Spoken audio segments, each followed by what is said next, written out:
core values is connection. And that shows up in many ways all through my life. So the intention of this show is to have us all connect with each other, as well as to connect more fully with our spiritual natures. So we will feature interviews and discussions with a variety of people from our community and beyond. And we will also be hearing about the services that they offer and a variety of ways to access those services. We will also discover and learn new tools and techniques that are available to you for your own spiritual growth and to encourage and support you. So we're really happy to have you on this journey with us. Welcome. So tonight I have a special guest, and her name is Debby Stein. Welcome, Debby. Thank you. I'm happy to be here. Yeah, we're happy to have you. So Debby is a certified Reiki Master, and she's trained in healing touch techniques. Both are forms of energy therapy. So Debby, can you tell us a little bit about what energy therapy is?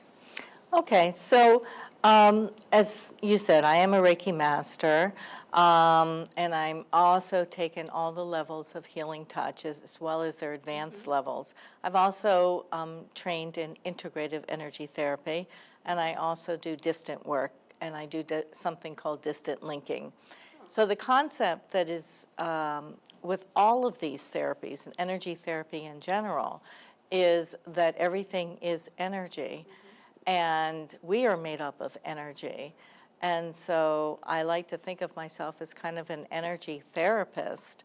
I stay away from the term healer a little bit because sometimes people misinterpret what that means.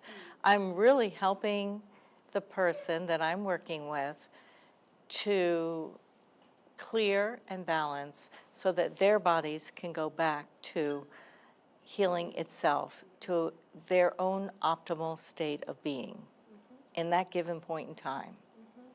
So in a way, that is a form of healing. It is a form of healing, but what I find is that sometimes people that are not acquainted with energy work, you say, I'm an energy healer, means I will heal you, and you come in, and here's a problem, and I take that problem away. So I like to stay away from that in case people don't have an understanding of how energy works. Okay, because it's really what you're doing, you're just facilitating the body to form its own way of healing. Yeah, what I like to do is I like to draw a picture for people, and that is, think about a forest and think about a stream in the forest. The stream is nourishing the environment of the forest, okay? When everything is in its optimal, healthy state, the stream is flowing. The water is constantly moving, which is also cleansing the water, and it's feeding all the life in the forest. Okay, so sometimes there's a disturbance in the forest. It could be a storm, and if it's a little storm, maybe some rocks fall into the stream, maybe some twigs fall into the stream. It doesn't totally disrupt the flow. It can still operate. It's maybe affected in slight ways. That's what happens to us as humans. You know, we're in an environment where energy is coming at us all the time, and we are energy, and so we're taking in and releasing energy in our optimal state of flow. But sometimes things happen where we're taking it in and it doesn't flow back out. So sometimes there's a bigger storm, say in the forest, and boulders fall in, or a tree falls in, or a huge branch falls in. And sometimes not only does that have an effect on the flow and interrupt the flow so that maybe not as much water is going as far and not feeding as much life, it could even get to a point of a dam where it doesn't flow beyond a certain point. And then what happens to the life beyond that point? And that can happen in our bodies. So I think of myself as the therapist that comes in and removes the rocks, removes the twigs, and if there are boulders and there are trees, so that takes a little bit more effort. It takes some repetitive work. Sometimes it takes some other tools. Would you characterize those large boulders or logs as maybe a trauma? Definitely Trauma could fit into that, sometimes great loss, grief, which is a type of trauma. Yeah. Certainly physical trauma, you could be in a car accident. Sometimes events in your life build up over a period of time to a point where all of a sudden something just kind of breaks inside of you. Yeah, that's true. It could be a culmination of many small things throughout your life. So this is a very valuable tool that you have here. Yeah. And how long have you been doing this? Well, I started working with energy very early in my life without knowing it, because I always could feel energy through my hands. And I kind of thought everybody did. And I just didn't talk about it.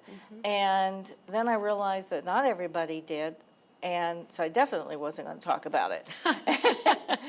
And then I guess it was after I got out of college in my 20s, I started taking a lot of different courses, you know, not just in energy, but, you know, just spiritual concepts and so forth. I started studying a little bit Einstein and his belief and how he defines energy and some of, you know, his equations and what he proved and so forth. I found it all very interesting. And then I went on a trip to Italy, and I really didn't know that I was doing anything, but I was staying at this home of an individual. It was an arranged trip, and he had a couple of dogs, and they were both sick. And I was getting up early in the morning to sit out on the terrace, and the dogs would come over, and all I was thinking about was I was putting my hands on them, and I was just thinking about how precious they are and how much I just loved being with them. I wasn't thinking I was doing energy work. But they started to change, and then the owner said, something's going on with the little dogs. I don't understand. Now they can walk the steps. Now they can do this, that. And I didn't even think it was connected to me until he caught me doing it one day and said, you're the one that's doing this with the little dogs. So when I came home from that trip, I said, you know what? Now it's time to really learn more. And I started studying Reiki, and then I eventually got involved with Healing Touch, which is a much more structured approach to energy therapy. Healing Touch was developed by a nurse, and it was developed maybe a little over 35 years ago. And so it's a very, very structured textbook approach, you know, each level, and there are 5 levels, has its own textbook.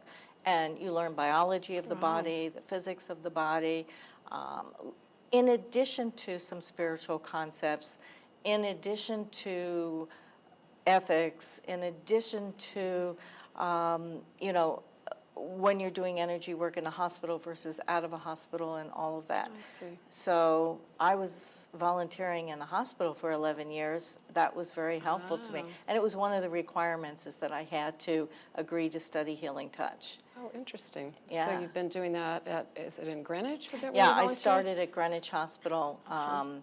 And I started, when I started Reiki, it was a good 20 years ago. And then I've retaken some of the Reiki classes, because Reiki classes, you know, every teacher brings their own specialty to the class, and sometimes I just think it's good to take another class, you know? Yeah. Well, But, we're all continually learning. Yeah. And do you get the feeling that all of this is pretty mainstream now? You know, in the world that I travel in, it feels mainstream, but every now and then I'm reminded that to a lot of other people out there, it's not. You know, I'll say, for instance, I had a conversation with a financial planner the other day, and I said, you know, I was trying to explain to them that in addition to working at the hospital, I am an energy worker. And they said, an energy worker? What, a utility company? Utility company, right. Yeah. Right. And then I realized, you know, no, it's not. I guess not. Yeah. I mean, it's definitely more mainstream than it used to be. I would say so. Yeah. Yeah. People want to know more about it. It's not like they just don't want to hear about it. You know, it's very, it's more accessible now to me. Yeah.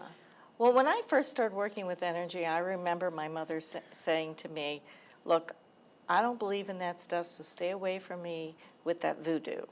And I said, Okay, okay. Mom, I'm not trying to force anything on Yeah, anybody. yeah. But as often is the case in life, there were opportunities where she was in pain and I told her, you have nothing to lose, just let me try this. You know, you can do everything else, take your pill or whatever it is, but let me try this. And one time, you know, she was just in such extreme pain, and I did work on her, and she did feel some relief. She was shocked. And she later saw her physician within a few days and spoke to him about it and said, your pill didn't help me, but my daughter did, and she did this. And he was totally closed off to it. He was like, That's interesting. yeah, and that's what I find with energy work, with a lot of people that are not exposed to it. If they don't have a curious mind, they need to have some kind of an experience. Yes, it's very experiential. Yes. And also, do you find that it helps for the people you're working on, for them to be open, or does that not have an effect on it? You know, the energy works whether the people are open or not. And my mother wasn't open, and it worked on her. Same thing with one of my sisters. She wasn't open at all. And I happened to get there at the right time. Right, she had just pulled her back out. I got there, did a little modality on her, and within minutes it felt better. Because I do find with energy that the earlier you catch the problem, so if it just happened, that energy hasn't gone as deep into the body, you have greater success with helping.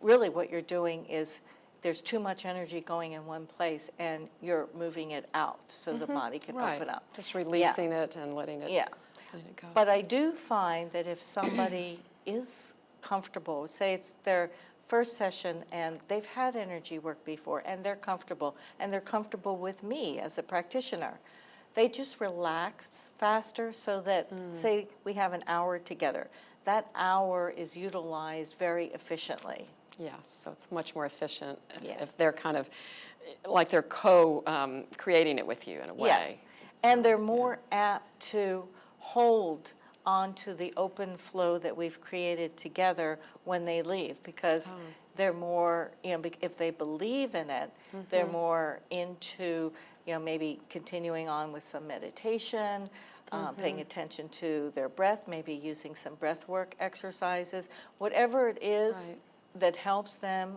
stay in a more optimal balance, and knowing when they've fallen out of balance again. Yeah, no, that's really good, that self-awareness piece of it. Yes. And then also, do you teach them any releasing techniques that they can do on themselves at home? I do. As a matter of fact, I just had a client the other day, and he's a swimmer, and he has repeated problems with his right shoulder. And so when I work on it, it releases right away. But now he's about to go to China to do some swimming. Actually, he leaves tomorrow. And I said, okay, I've never suggested this with him before. He's a young man, and he kind of enjoys receiving, but he's not that much into him doing himself in that respect. But I said, look, you're going to be there. You're going to be, kind of on your own. This is what I suggest. I suggest putting your own hand on the shoulder, close your eyes, take some deep breaths, and when you're blowing the air out, I want you to vision that your breath is sending energy directly into that shoulder, down through your hand, into your shoulder. I said, so pay attention to what that shoulder feels like before you start, and pay attention to how it feels right after you've done this exercise. And then tell me about it when you get home. Oh, good. Yeah. So I'm sure you're curious to find out how that works out, right? Yeah. He's there now. Well, that's great. So I think that's really important for people, because they may not be able to continually, go to an energy therapist. So once they figure it out and can do it themselves, I think that's really helpful. Well, Healing Touch really believes, Reiki does too, in teaching people how to do things for themselves. So there's something called a self-chakra connection. And as a matter of fact, in September, I'm going to be doing another presentation at the Byram Library, and I'm going to include a demonstration of this self-chakra connection. Oh, cool. Yeah. When is that going to be? I think it's going to be September 13th. if I'm not mistaken. If that's a Thursday, Okay. it's going to be September 13th.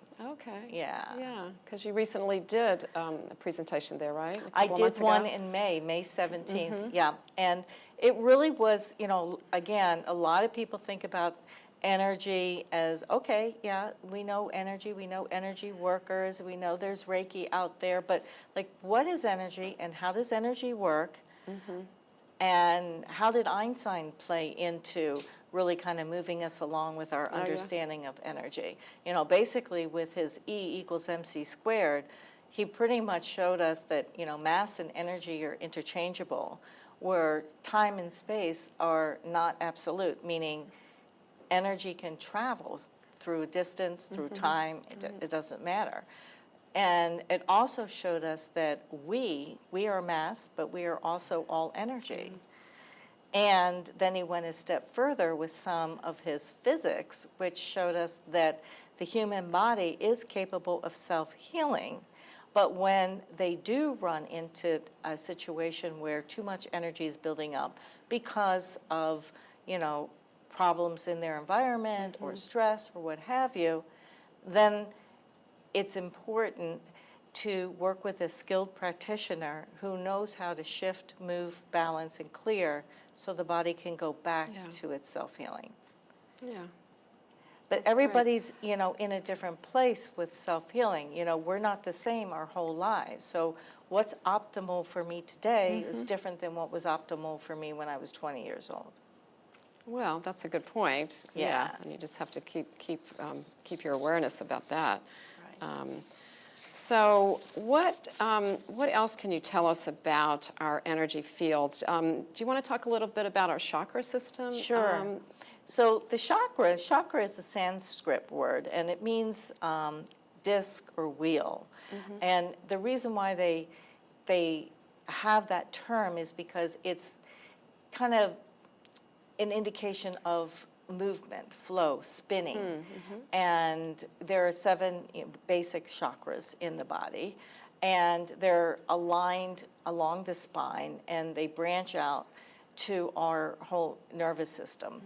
And the concept is it's the areas in our body in which we take in energy and also release. It's kind of like an open on one end and open on the other end and going straight through the body. So what happens with chakras is that if everything is in its optimal state, there's a constant flow. And we as energetic beings need a constant flow of healthy energy to survive. It's our life force. Right. It's just like fish in water. If a fish is in water, they're constantly taking in water and releasing water. But what happens if the fish doesn't release all the water that it takes in? It starts building up inside. That's what happens in our chakras. If we're taking in, but we're not releasing everything, it starts building up. It starts interrupting the flow. And eventually, if it's not worked on, then it's going to block. And Right. once it's blocked, then we start having big problems. That's where in the body. problems come in. Yeah. Right. So when you're doing your energy work, you're actually using all of the chakras either individually or in tandem, and sometimes people need more focus on one or the other. That's true.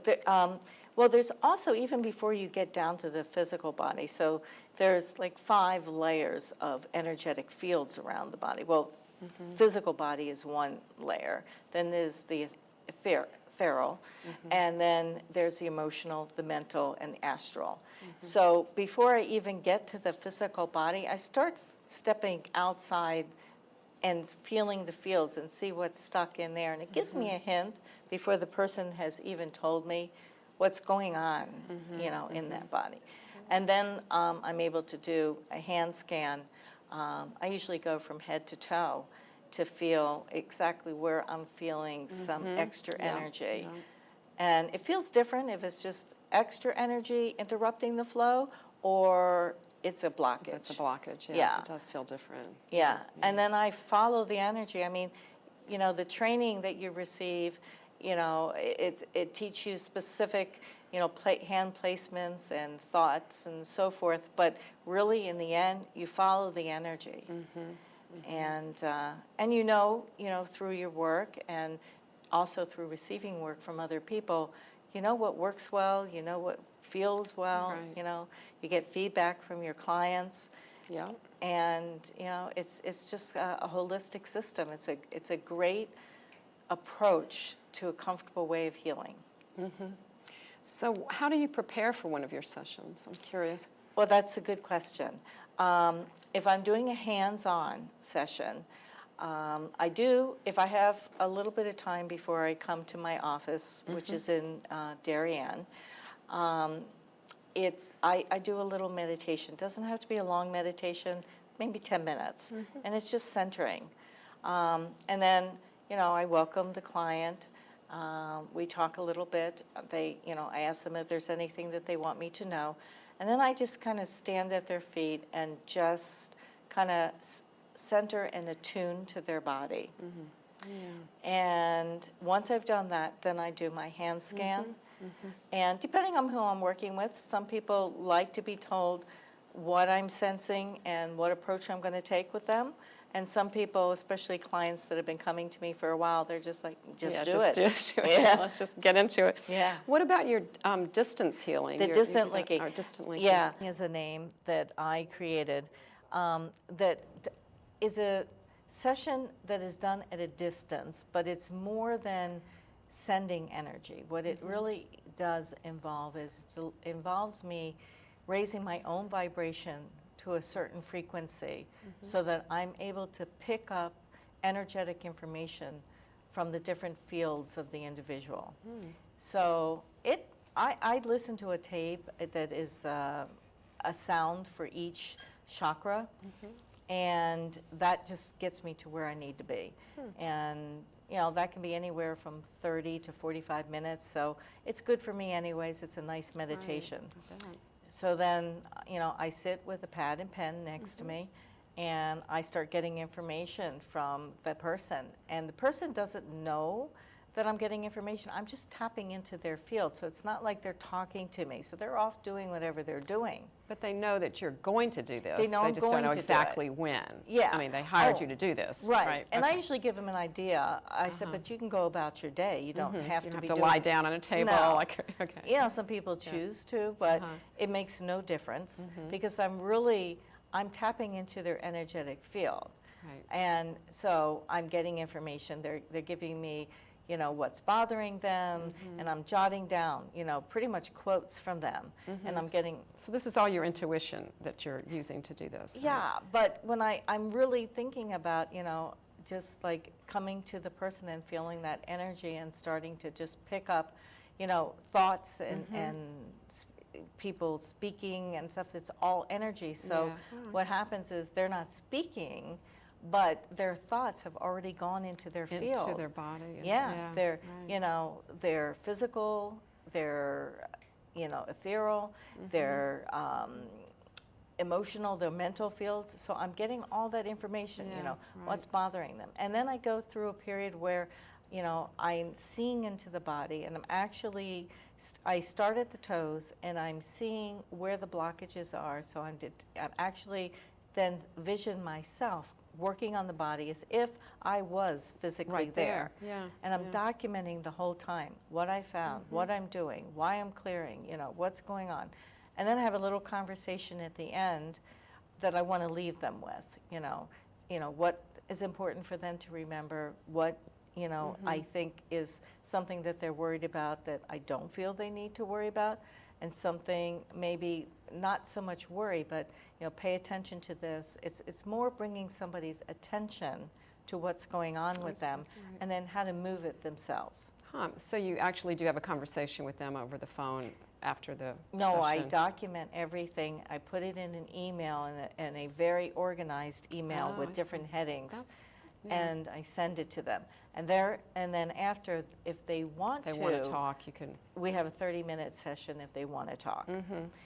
They can schedule that. That's great. And a lot of people find the email that I send them so detailed that they really don't have any questions. Yeah. And the interesting thing is that much to my surprise, I've done distant linking mostly for people I don't know. And I found I didn't second guess myself in that. but I recently did it for someone that I knew very well. And I found that session much harder because what I already knew started. Yes, it interferes. I've had that experience Right, too. right. So that one took longer to do because I really had to get myself to that That's place. interesting. So people can contact you through your website to set up appointments because you have a place right there in Darien. Is that Yes, right? exactly. It can www.debbiesenergy.com. Yes, so we're going to have the graphic Yes. to show everybody on the screen. So we'll have your website and your contact info, so they can email you Yes. or contact you through your website, either one.